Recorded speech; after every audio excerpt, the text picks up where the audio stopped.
Hey there, Mr. Reddit here. Welcome back to another episode of r/Entitled Parents Stories. Our first story we'll be reading today. Karen yells at me for not taking away her dirty dishes at a Chinese restaurant. After that, entitled Stepmom uses Doorbell to page her kids. And after that, I made my boss retire and took her lab equipment as a trophy. Now for every thumbs up this video gets, one Karen will be put behind bars. So please smash that like button. And if you're new, subscribe and turn on notifications for new stories from Reddit every single day. And join as an official channel member today, and I'll give you a special shout out in our next video. Karen yells at me for not taking away her dirty dishes at a Chinese restaurant. This story happened when I was 16 and going through an emo phase, so my hair was dyed black. Also, before I get started, I'm just going to say that I'm not Asian and my ancestry tree looks like a highlighted map of Europe with a couple of spots missing. At the time, I was dating this girl from 2 towns over. This girl and I had been dating for about 4 months when she decided to introduce me to her grandparents, and her opinion of her grandparents mattered much more than her jerk parents. So on a Sunday, I dressed up in some of the nicest clothes that actually fit me and weren't from Goodwill, which was a pair of black dress pants and black polo shirt and a white tie. After church, her grandparents decided to treat her and I to a lunch at one of those Chinese buffet-style restaurants. I was doing great with the grandparents and was enjoying my meal. When it comes to filling up my plate again, I've always taken my dirty plate with me whenever I go to get more food because I don't like to have the waitstaff carry plate after plate after plate of food. While on my way to get my third plate, I hear an "Excuse me, sir," from behind.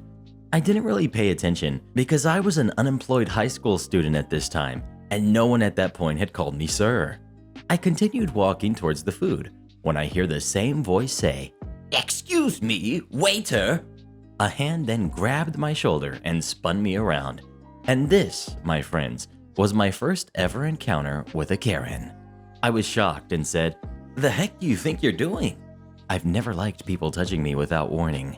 She said, "What did you say to me, you little jerk?" I said, "You just grabbed me out of nowhere."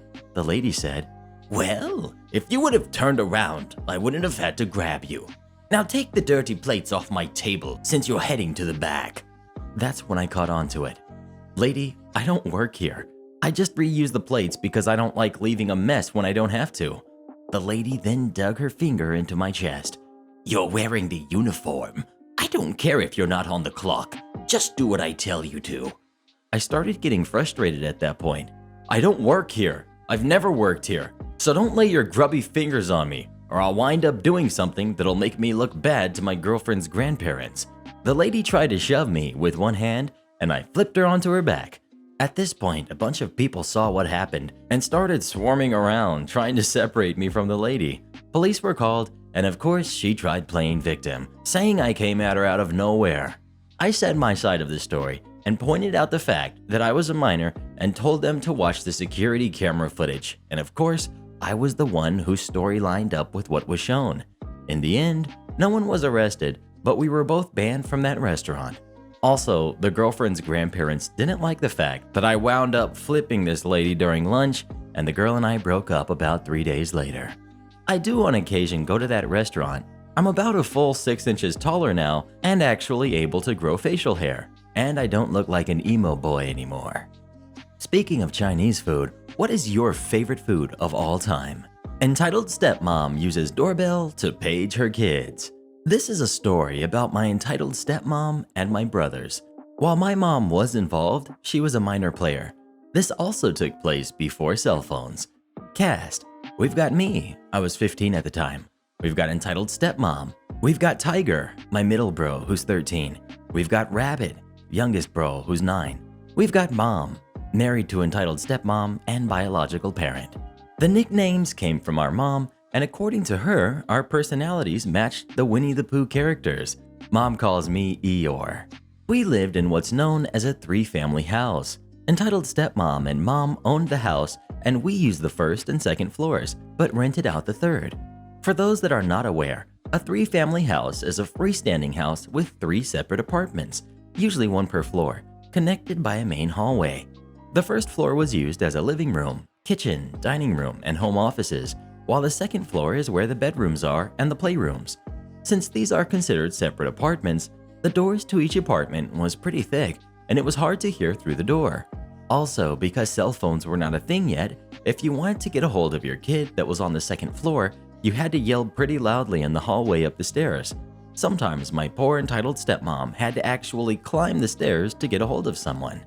Eventually, my entitled stepmom decides that enough is enough, and she is going to install a doorbell on the second floor and put the button on the first floor. That way, if she needs one of us, she can just hit the button. So she goes out, purchases and installs it, then sits us down and tells us about the bell and what it means when it rings. Also, she assigns each of us a number of rings. Rabbit is 1, Tiger is 2, while I am 3. When the doorbell is rung, we are to pause whatever we are doing, go downstairs, and walk into the living room and ask what's up. We couldn't walk downstairs and ask from the doorway. We had to physically walk into the living room several steps so she could see us from her spot on the couch. That's right, my entitled stepmom installed the doorbell in a spot she could reach without getting off the couch. Now sometimes we were paged for normal things, like checking our homework or to do the dishes. Other times we were called for dumb things, like filling her wine glass with the boxed wine or getting her a glass of water. Oh, and the water had to be cold, no ice, but you had to let the faucet run for 30 seconds. The problem started to occur because, as I said, she had installed the button for the doorbell in easy reach of her position on the couch. In fact, she installed it on the side of the coffee table where her knees were, which led to several accidental activations, and Rabbit would run downstairs to see what's going on. He would walk into the living room and ask what's up. Entitled stepmom would be confused since she couldn't hear the doorbell upstairs, and there was no way she accidentally hit the button, since that was impossible. After like a month of Rabbit appearing after being accidentally beckoned, he started yelling at entitled stepmom, which almost always ended up with Rabbit losing electronics for the day. This became such a common occurrence that my mom finally stood up to entitled stepmom and asked for the doorbell to be changed to 2 rings for Rabbit, 3 for Tiger, and 4 for me. Unfortunately, entitled stepmom was stuck in her ways and didn't see this as a problem for her to solve. It was our job to know if it was accidental or not, which again, Rabbit would only know if he went downstairs. Then my mom asked to switch it so that I was 1, Tiger was 2, and Rabbit was 3. Her reasoning was that I was more even-leveled and would be forgiving of an accidental ring. Entitled stepmom said that was too confusing for us, and she decided to keep the order the same. I guess for some reason, she thought we couldn't understand the difference between 1 and 3, but we were required to get high marks in math. Anyways, eventually you get sick and tired of hearing the doorbell, even when it wasn't calling you. I replaced the battery in both the button and the ringer several times with dead batteries. Eventually, I ran out of spare dead batteries. One day, I was playing video games in the playroom while Tiger was reading a book in his room, which, due to the orientation of the house, I could see him where he was at. Since the bell goes off twice, Tiger proceeds to continue to read his book. 2 more rings and a frustrated sigh from Tiger. Another minute passes with 2 more bell rings. After the 3rd group, Tiger throws his book across his room, stands up, and grabs a metal baseball bat. Wordlessly, he runs out of his room and whacks that doorbell off the wall. While it was lying on the floor, he proceeded to hit it 2 more times to make sure it was done for. He gently put the bat back in his room and picked up his book from the floor. After witnessing this, I hear my entitled stepmom storming up the stairs, so I quickly picked up my jaw from the floor. Entitled stepmom rips open the door and demands to know why Tiger was not responding to the doorbell. He stands up and very calmly states he didn't hear any bell. Entitled stepmom looks up at the wall where the former ringer was and then followed the wall down to the floor where the doorbell lay demolished. Entitled stepmom starts to get herself into a tizzy, wondering what happened to the doorbell, and I reply without pausing my game, "Must have fallen." To this day, I have no idea where I got the bravery to lie straight to her face. While I misbehaved for talking back, ignoring her, or even being evasive, being sneaky, I did not lie. Entitled Stepmom, while self-absorbed, prided herself on me always telling the truth, so she couldn't call me a liar without hurting her own pride.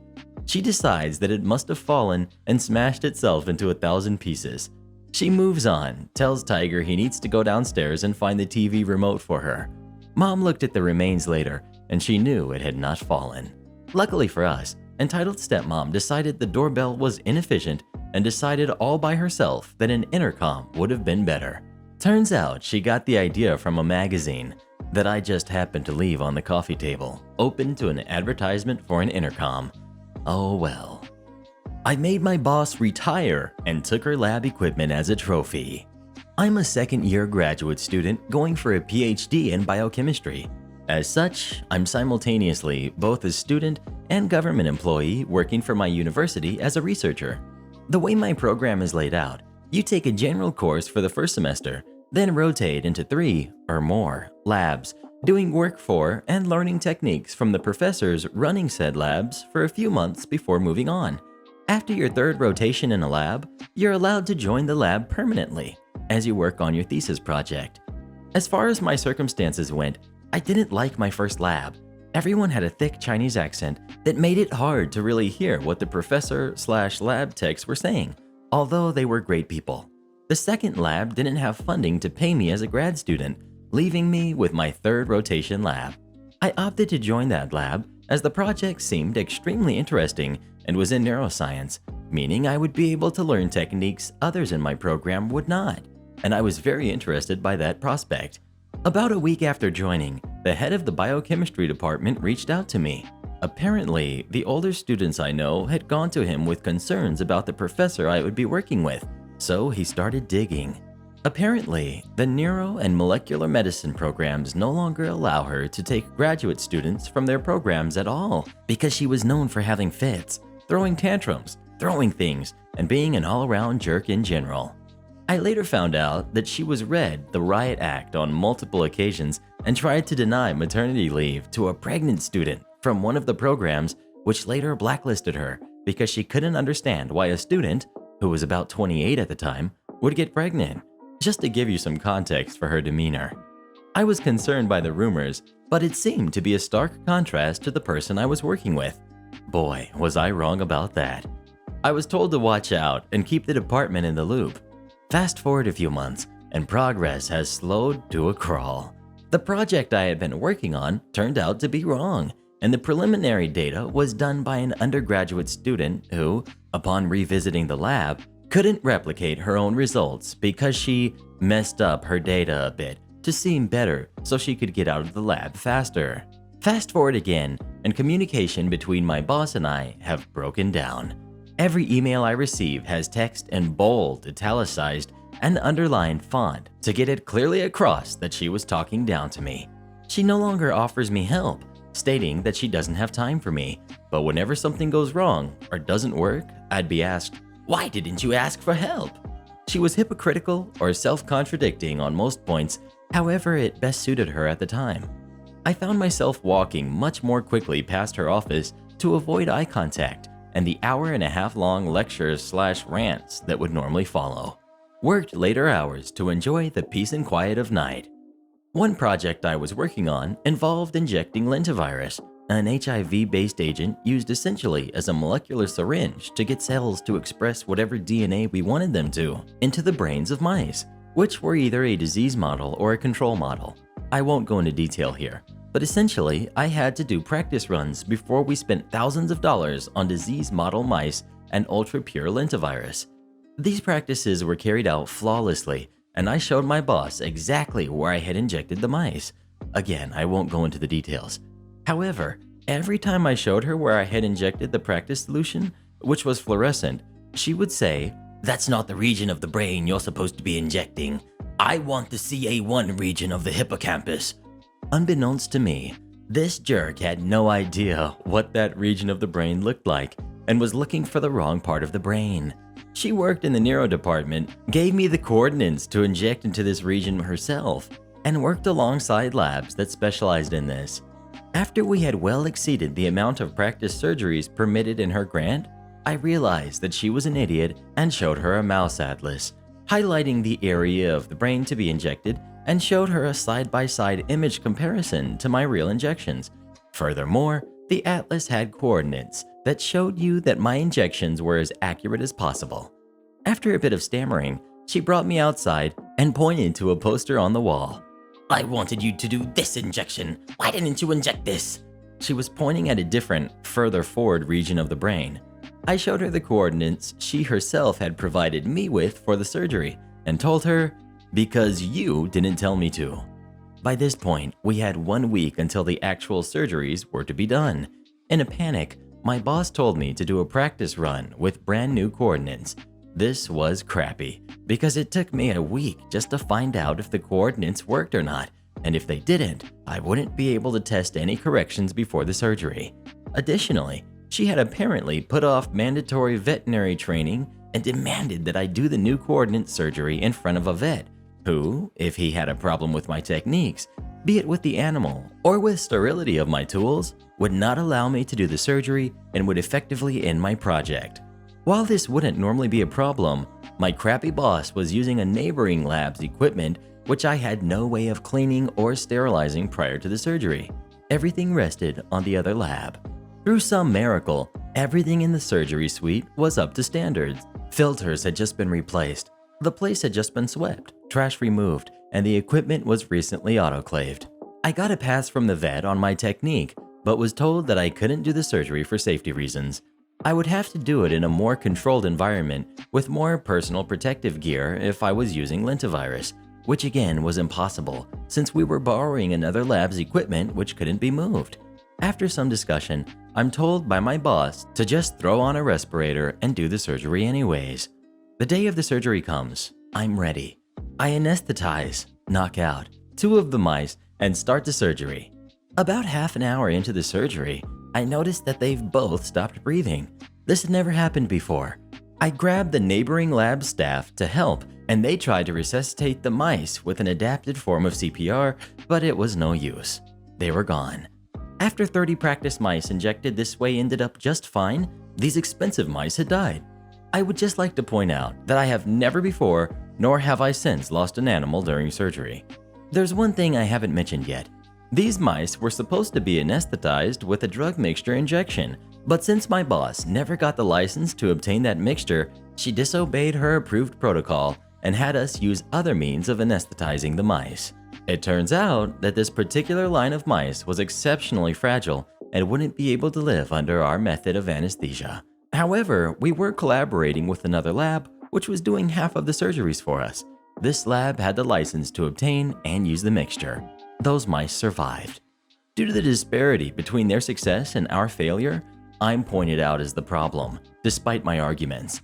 Fast forward a few months, and my boss and I both arrive at the conclusion that neither of us wants me there anymore.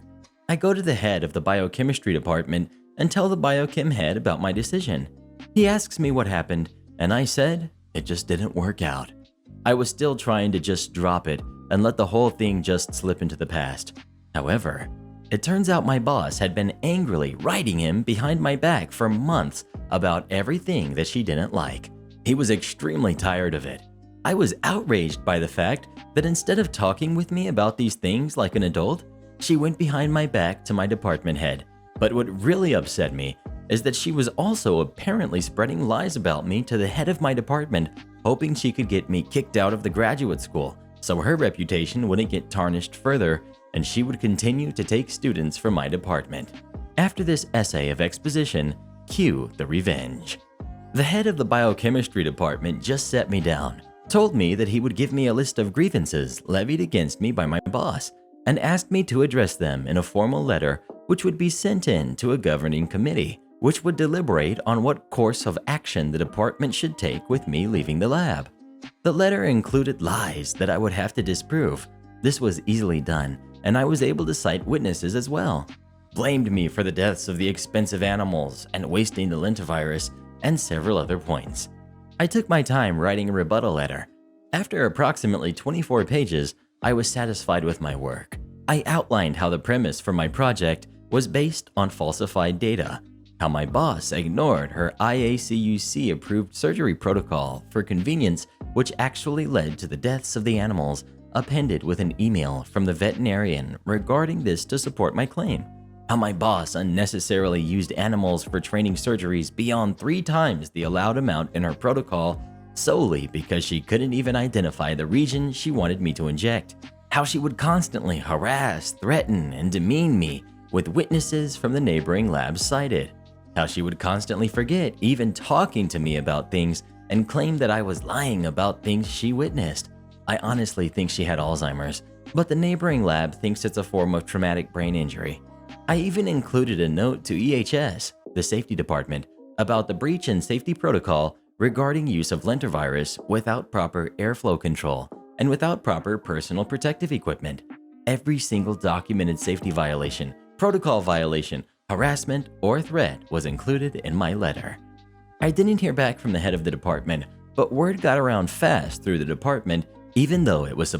all the while working for pennies. I think I recall them saying he paid them maybe $150 a week. Both of them, not each. He decided he was going to fire my dad and keep my mom on so he could pay her less. They heard about this though and formed a plan. They would open their own pet store, offering grooming services and sell their products barely above cost so he couldn't compete with their prices. They left, taking all of their customers with them, and he was left scrambling to find a replacement groomer. Our store eventually became so popular that we moved to a larger location after only a couple of years. By now, I was about 12 and managing the pet store by myself after school, on weekends, and over summer break. I loved it. By the time I was 14, Pet Store Jerk, who had owned his business for at least 15 years, had to shut down. My parents closed their store very shortly after and just continued their grooming business. I'd like to say that the jerk got what he deserved, but I don't know what happened to him after that. I think he was, and maybe still is, a pastor. And shoutouts to our Regenerals of the day. It's Olivia, Blake, Fire Ice, and Dumb Clown. Become tomorrow's Regenerals by leaving as many reads as you can in the comments below, and please listen to my playlist every night when you go to sleep.